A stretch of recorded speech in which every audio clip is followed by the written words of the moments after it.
Aimer signifie s'offrir soi-même pour le bien de l'autre.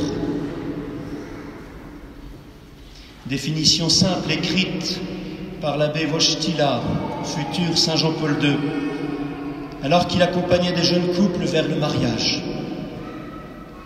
Aimer signifie s'offrir soi-même pour le bien de l'autre.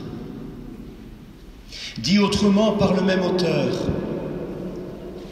l'amour ne consiste pas à s'accomplir à travers autrui, mais à se donner à un autre pour le bien de l'autre et à le recevoir en don. Et il poursuivait, les gens se laissent emporter par un amour qu'ils croient absolu et qui n'a pas les dimensions de l'absolu. Et ils sont tellement victimes de leurs illusions qu'ils ne ressentent même pas le besoin d'amarrer cet amour à l'amour avec un grand A qui a ces dimensions de l'absolu. Ce n'est pas la passion elle-même qui les aveugle, mais c'est le manque d'humilité envers l'amour dans son essence véritable.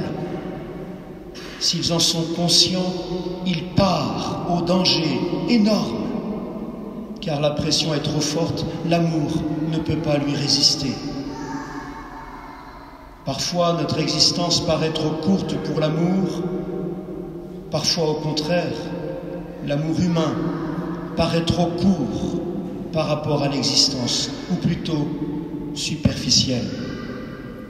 Nous disposons d'une vie et d'un amour, comment les accorder en un tout? Fin de citation. Ainsi, à travers tout l'enseignement du pape Saint Jean-Paul II, nous découvrons qu'aimer, si c'est un mouvement naturel, un bon mouvement, un beau mouvement de tout notre être, il doit également être un apprentissage humble, car l'absolu n'est pas de nous, ou plutôt, car l'absolu est un autre en nous qu'il nous faut accueillir, écouter. L'amour est un apprentissage, car se donner n'est pas aisé. Il y a tant de raisons de regarder notre offrande plutôt que le destinataire de notre offrande.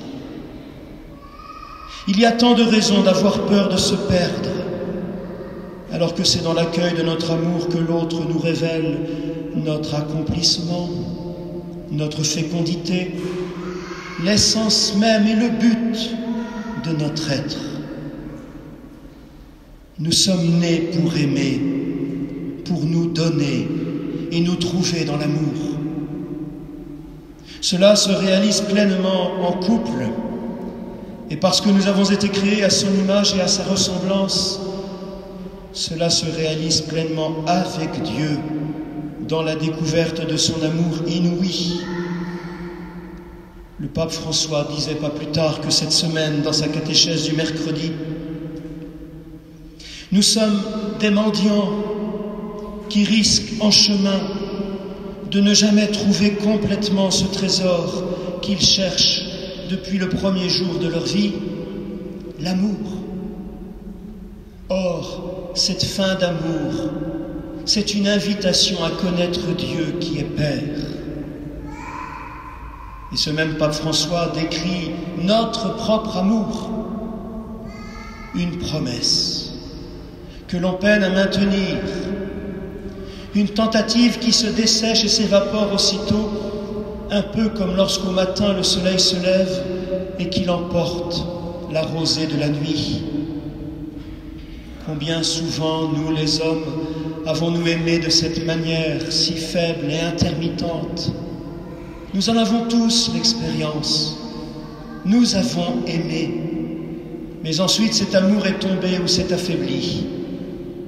Désireux d'aimer, nous nous sommes ensuite confrontés à nos limites, à la pauvreté de nos forces, incapables de maintenir une promesse qui, au jour de grâce, nous semblait facile à réaliser.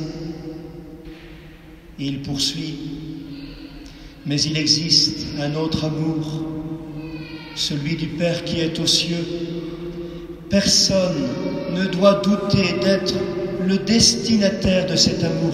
Il nous aime, il m'aime, pouvons-nous dire. Si même notre père et notre mère ne nous avaient pas aimés, une hypothèse historique, il y a un Dieu dans les cieux qui nous aime comme personne sur cette terre ne l'a jamais fait et ne pourra jamais le faire. L'amour de Dieu est constant. Fin de citation. Oui, c'est de Dieu que nous pouvons apprendre à aimer réellement.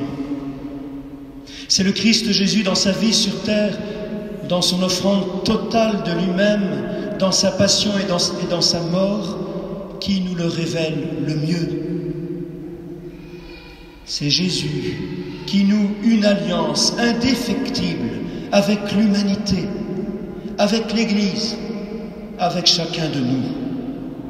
Une alliance d'amour et de vie. Vous, les époux, vous, les futurs époux, vous recevez mission de révéler cet amour d'alliance où chaque partenaire est un allié nécessaire. Vous n'êtes pas le sauveur de votre conjoint. Dieu seul est sauveur.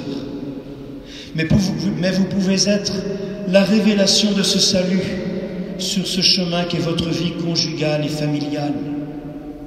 Patiemment, dans l'espérance, vous découvrez que l'être humain peut devenir plus grand, plus beau, meilleur chaque jour. Vous découvrez que l'amour se renouvelle, vous étonne et vous convertit. Si Dieu est présent à votre vie conjugale, il est avec vous un artisan de votre épanouissement, de votre accomplissement. Les enfants sont alors la grâce offerte d'une vie qui vous dépasse, qui vous échappe, pour le bien du monde sans doute. Vos œuvres elles-mêmes, et particulièrement pour ceux qui n'ont pas d'enfants, par le travail, l'engagement associatif, l'engagement dans la vie de la cité, vos œuvres elles-mêmes ne seraient pas sans le soutien mutuel, l'offrande mutuelle, avec les encouragements nécessaires et l'ambition de servir un même but, un sens ultime. Sachez, pour nous célibataires, que nous soyons consacrés ou non, sachez, vous, couples mariés, que vous êtes également un beau signe de l'amour de Dieu pour chacun de nous. Nous sommes nés pour aimer. L'Évangile nous le dit encore ce matin, jusque dans l'adversité. Dieu sauve et nous engage avec lui dans le combat contre le mal, avec lui pour la vie et pour la joie. Amen.